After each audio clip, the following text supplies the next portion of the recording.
Can everyone hear me? Yeah. All right. Oh, we're all here. All right. Hello, everyone. For those who don't know me or that I'm meeting for the first time, I am Ellie Grinberg, he, him.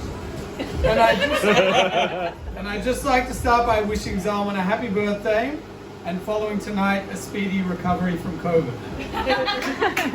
I'd also like to wish Yeshiva board member Daniel Hausman a hearty mazel tov for Yeshiva's amazing VCE results. The work you are doing in transforming these illiterate boys into upstanding members of the Crown Casino community is truly remarkable. And of course, a big thank you to Tully for putting this dinner together where I'm joined by a collection of honourable women and a collection of men so depraved and financially dishonest that this looks less like a birthday party and more like a Bernie Madoff board meeting. Speaking of amazing money-making schemes, it's great to have the Rabbi of Caulfield Shul here tonight.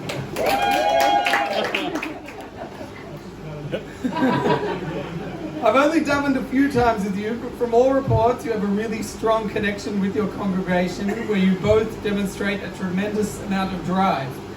You from the pulpit and your congregants from their cars on the way to and from shul.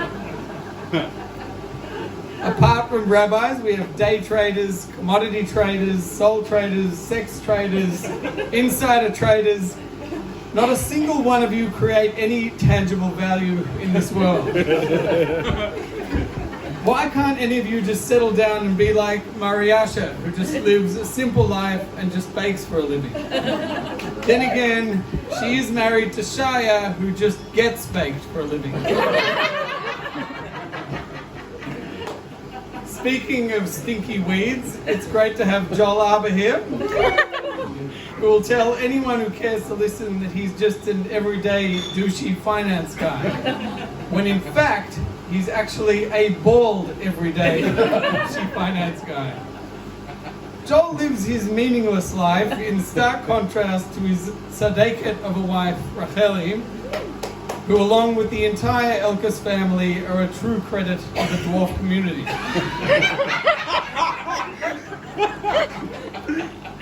Moving along, we have Yehuda Gottlieb, who is a close relative of Akiva Epstein, but just wants to live his life like Jeffrey Epstein.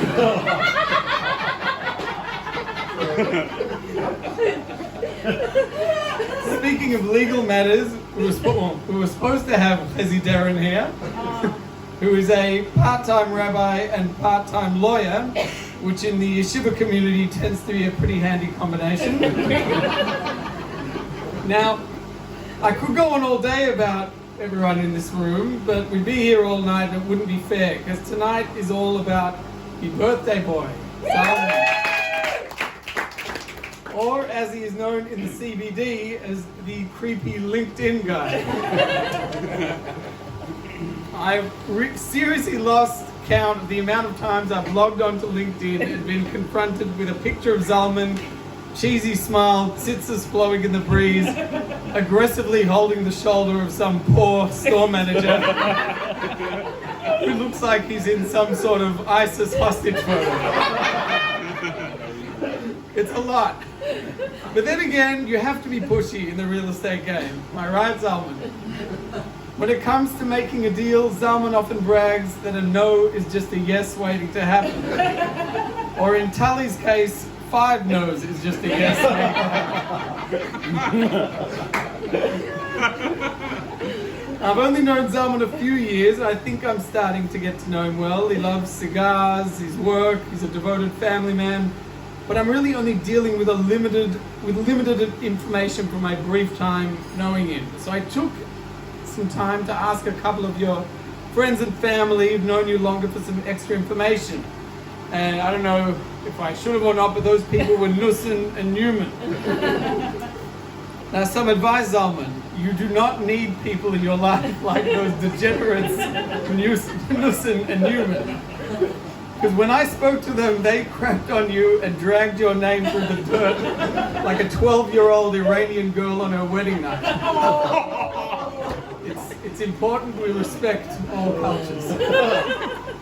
Nussim was quick to point out that you've always thought of yourself as the best-looking guy in the Ainsworth family. What with your wispy beard and full greasy head of hair. But you know, Zalman, being considered the best-looking Ainsworth boy is a lot like being the Ducks of Adas.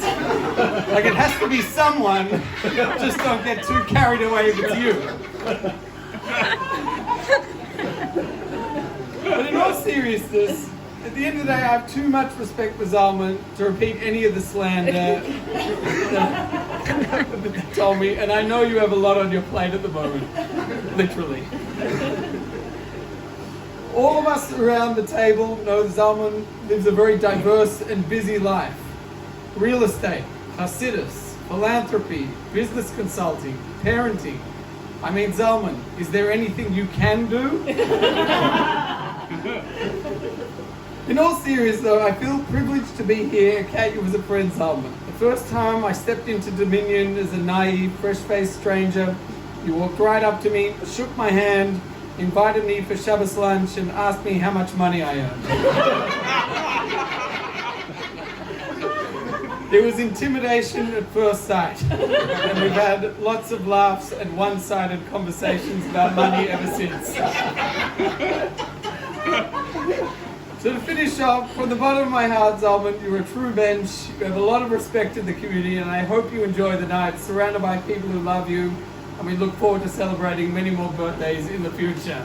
Happy birthday.